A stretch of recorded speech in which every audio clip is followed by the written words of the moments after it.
Welcome to Celine kitchen. இன்றைக்கி வந்து ஒரு தக்காளி ரசம் வந்து நம்ம எப்படி செய்யலாம்னு சொல்லி பார்க்கலாம் வாங்க. ஒரு 3-4 தக்காளி வந்து மிக்சியில் எடுத்து அரைச்சி இந்த மாதிரி தண்ணியில் சேர்த்து கலந்து வச்சுக்கோங்க. ஒரு எலுமிச்சம்பழ அளவுக்கு இல்லைன்னா வந்து நெல்லிக்காய் அளவுக்கு வந்து புளி எடுத்து அது கூட போட்டுருங்க, ஊற போட்டுருங்க. கொஞ்சம் நேரம் கழித்து அதை வந்து அது கூட சேர்த்து கரைச்சிருங்க.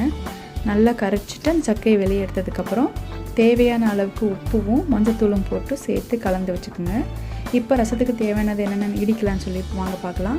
ஒரு 5 பூண்டு, 1 டேபிள் ஸ்பூன் சீரகம், 1 டேபிள் ஸ்பூன் மிளகு, கருவேப்பிலை கொத்து கொஞ்சம், அடுத்து பெருங்காயத்தூள், வரமிளகா 1, கொத்தமல்லி சீடு வந்து 1 டேபிள் ஸ்பூன் போட்டு இதெல்லாம் நல்லா இடித்து இந்த மாதிரி எடுத்து வச்சுக்கோங்க.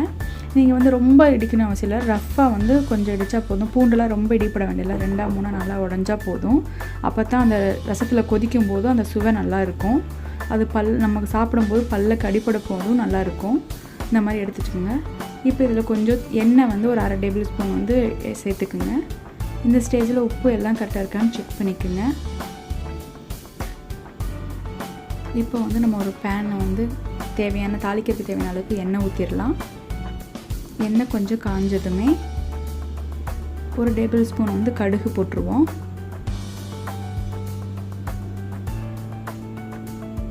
அந்த கடுகு வந்து எண்ணெயில் வந்து நல்லா பொரியணும். கொஞ்சம் உளுந்து சேர்த்துக்கலாம்.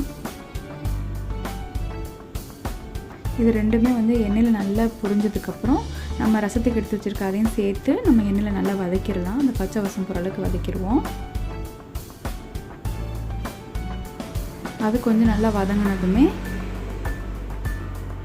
நம்ம கலந்து வச்சுருக்க அந்த தக்காளி புளிச்சாறை வந்து அதுக்குள்ளே ஊற்றிடலாம். இதை ஊற்றிட்டு நல்லா கிண்டி விட்டு இந்த ஸ்டேஜில் ஒருக்கா உப்பெல்லாம் கரெக்டாக இருக்கான்னு செக் பண்ணிக்கோங்க. செக் பண்ணிட்டு மூடி வச்சுட்டு ஒரு 5 நிமிஷம் கழித்து நல்லா கொதி வரட்டும். சில பேர் நுரையோடு இறக்குவாங்க, ஆனால் நல்லா கொதிக்க விட்டுருங்க.